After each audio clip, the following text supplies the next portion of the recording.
সব সময় বলবো, যারা মায়ের জন্য ফুল নিয়ে আসেন তারা বলবেন, মা আমি সকল সন্তানের জন্য এসেছি, তুমি আমাকে দেবে কি দেবে না সেটা তোমার ব্যাপার।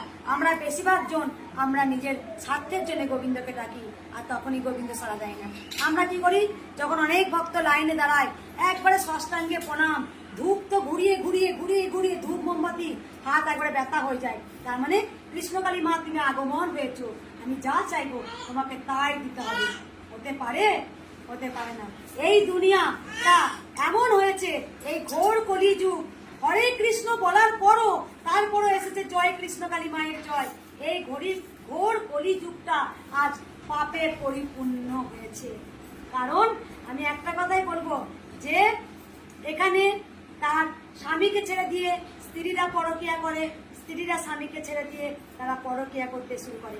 ভাবে যে আমি এই দেহটা যা পাপ করব সব গোবিন্দ আমার ঠিক দেখতে পাচ্ছে না, কিন্তু আমি এ জন্মে যতটুকু পাপ করব ততটুকু আমাকে কর্মের ফল ভোগ করতেই হবে।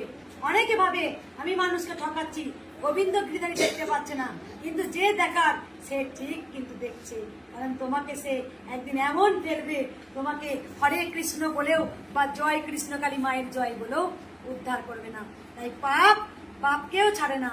আমি এমন এমন কিছু কর্ম করব যাতে আমি পাপ কর্ম না করি।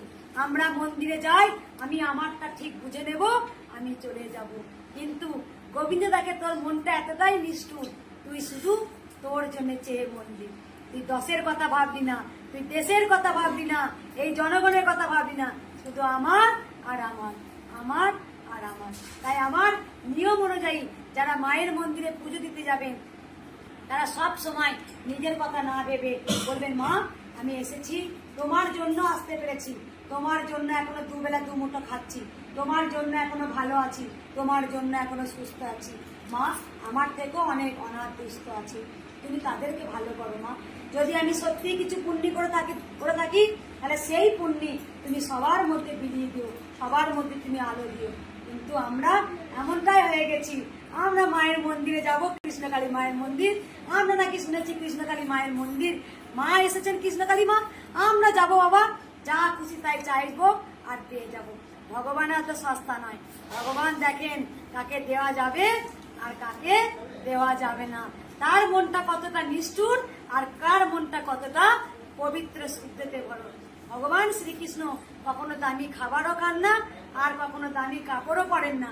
তিনি কখনো দামি টাকা দিয়েও তাকে কেনা যায় না, তাকে কিনতে হয় ভক্তি দিয়ে, তাকে বাঁধতে হয় ভক্তির বাঁধনে, তবেই তিনি সাড়া দেন, তিনি সব বোঝেন। এই ঘোর কলিযুগ আমরা ভাবি আমরা মাকে ডাকলে একদিকে পাপ কর্ম করব, আর আমি মায়ের গলায় দামি দামি শাড়ি চাপাবো আর দামি দামি মালা পরাবো। মা সত্যি কি আমার মালাটা পড়েছে তো? মা কি সত্যি কি মূর্তির মধ্যে থাকে? মা হচ্ছে নিরাকার, মা হচ্ছে সাকার, তিনি ফুলেও থাকেন, তিনি কাঁটাতেও থাকেন, তিনি জলেও থাকেন, তিনি স্থলেতেও থাকেন, তিনি বিন্দুতে বিন্দুতে রয়েছেন। আমি একটা দামি শাড়ি কিনে একদিকে মানুষকে ঠকিয়ে পাপ কর্ম করে একটা মায়ের গায়ে 20,000 25,000 টাকা বেনারসি চাপিয়ে দিলাম, আর সেই পুতুলটাকে সাজিয়ে দেওয়া হলো, ভাবলাম যে মা পরে নিয়েছে, আমার সব পাপ ধুয়ে গেছে। ভগবান শ্রীকৃষ্ণ তিনি কর্মের মধ্যে সব কিছু দেখেন। তাই মহাভারতের যুদ্ধে ভগবান শ্রীকৃষ্ণ যখন অর্জুন যখন যুদ্ধ করতে যখন তিনি ডান্ডিটা নামিয়েছিলেন, তখন তিনি বলেছিলেন অর্জুনকে বলছেন, ভগবান অর্জুনকে বলছেন বাসুদেব, যে আমি কিন্তু রক্ত দেখি না, আমি সম্পর্ক দেখি না, আমি আত্মীয় দেখি না, আমি কি দেখি? যে ধর্মের পথে থাকে, যে ন্যায়ের পথে থাকে, যে সত্যের পথে থাকে, আমি সেই দিকেই যাই। তাই ভগবান শ্রীকৃষ্ণ তিনি বিন্দুতে বিন্দুতে রয়েছেন, তিনি সাকার, তিনি নিরাকার। একদিন আমি মাকে কোশ্চেন করেছিলাম, আচ্ছা মা তুমি কেন মূর্তি হয়েছে মা? তুমি তো সব জায়গায়, ওই যে আমি এইদিকে তোমার দিকে পিছন করেছি, আমি এইদিকে তাকাচ্ছি, তুমি তো ওইখানেও আছো মা, তুমি তো এখানেও বসে আছো, তুমি তো ওখানেও আছো। আচ্ছা মা তোমাকে কেন মূর্তি করা হয়েছে মা? তুমি কেন মূর্তি মা? তখন মা আমাকে বলেছিলেন যে মূর্তি করলে পারে তুই পিছন দিকে দেখ, একটা গাছ দাঁড়িয়ে আছে, গাছটাকে কেউ প্রণাম করবে না, কিন্তু মূর্তিটাকে একবার হলো প্রণাম করবে, তার মধ্যে ভাব ভক্তি আসবে।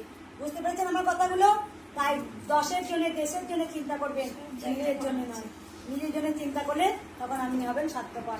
সব সময় বলবো অকর্ম কুকর্ম করার আগে আমি 10 বার ভাববো আমি কি পাপ কর্ম করছি, আগে দেখবো। যখন আমরা পারি না আর পাচ্ছি না, আমি কিন্তু যখন আমার রক্তের গরম থাকে, যখন আমার টাকা পয়সার গরম থাকে, তখন মানুষকে মানুষ বলে আমরা মনে করি না। জানি আমার টাকা পয়সা আছে মানে আমার সব আছে। আজ তুমি রাজা, কাল তুমি হতে পারো ভিখারি। তাই যে ভিখারিও সে হতে পারে রাজা। তাই সব সময় বলবো মানুষকে ভক্তি শ্রদ্ধা করতে হবে, মানুষকে ভালোবাসতে হবে, দেখতে হবে আমি সত্যি কাউকে ঠকাচ্ছি কিনা, বা আমি কোনো পরকীয়ায় লিপ্ত হয়েছি কিনা। আমার দুধের সন্তানকে মায়েরা বেশিরভাগ দুধের সন্তানকে ফেলে দিয়ে তারা পরকীয়া করতে চলে যায়। সেই দুধের সন্তান কি অপরাধ করেছিল? অনেক বাবারা আছে দুধের সন্তানকে ফেলে দিয়ে তারা চলে যায়। এই সন্তানগুলো কি অপরাধ করেছিল? ঠিক ভগবান যেমন তুমি করবে, এই লাটায়ের মতো এমনি এমনি সুদর্শন চক্রটা তার হাতে নেয়। জগন্নাথের চোখ এমনি এমনি গোল নয়, পৃথিবীর মতো জগন্নাথের চোখ গোল। কারণ তিনি একবার হলো চোখের পাতাটা ফেলি। কারণ জয় জগন্নাথ কোনো সময় চোখের পাতা পলক ফেলেন না। তিনি গোটা পৃথিবীটাকে দেখে নিচ্ছেন যে কেমন তার ভক্তরা, তার সন্তানরা কি কর্মে লিপ্ত হয়েছে। তাই সবাইকে বলবো যুদ্ধ করুন, স্ট্রাগল করুন। স্টুডেন্টদের বলবো ভালো করে লেখাপড়া করো, তবে ঠিক কৃষ্ণকালী মা পাস করিয়ে দেবেন। আপনি সারা জীবন পড়াশোনা করবেন সারা বছরটা, আর হে কৃষ্ণকালী মা পাস করিয়ে দাও, কখনই দেবে না। আপনি কর্ম করবেন না, আপনি ঘরে বসে বসে হরিকে ডাকবেন, হরি আপনাকে খাবার দিবে। আপনাকে কর্ম করতে শিখিয়েছে। তাই ভগবান শ্রীকৃষ্ণ বলেছেন হাত মুষ্টি করে জয় কৃষ্ণকালী মায়ের জয় নাম জপ না করলেও হবে, হরে কৃষ্ণ না বললেও হবে। আপনি কর্ম করুন, সৎকর্ম করুন, আর হরে কৃষ্ণ রাখুন। কারণ আপনার কর্মের মধ্যে ভগবান থাকে। আপনি কাজ করুন, দিন রাত পরিশ্রম করুন, যে আপনি হরিকে ডাকুন, দেখুন হরি আপনার সাথ দেবেই দেবে। তাই কর্ম বিনা সবাই যদি বলে টোটকা করে আপনি ঘুমিয়ে থাকুন, আপনার এই আসবে ওই আসবে, আসবে হ্যাঁ কখনই না। যে টোটো চালায় সে কিন্তু টোটো চালাচ্ছে, সে কিন্তু একবার টোটো চালাতে যদি বলে হরে কৃষ্ণ, তাহলে ভগবান এতে আরো খুশি হয়। আপনি সারাদিন কাজ করছে না, সন্তান স্ত্রীকে আপনি খেতে দিচ্ছে না, আর আপনি হরে কৃষ্ণ করছেন, এতে ভগবান খুশি নয়। তাই কর্ম করুন, হাতে কর্ম করুন, আর গোবিন্দ মুখে নাম ভজন করুন। ভালো লেগেছে আমার কথাগুলো? আমি জানি অনেক আপনাদের সময় নষ্ট করেছি, কিন্তু যে সময় আপনারা অন্য জায়গায় নষ্ট করেছেন, এই সামান্য আধ ঘন্টা সময় কৃষ্ণকালী মায়ের কাছে আশা করি কিন্তু অনেক কিছু শিখেছেন।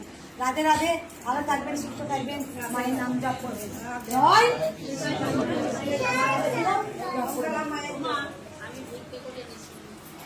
দাও মা।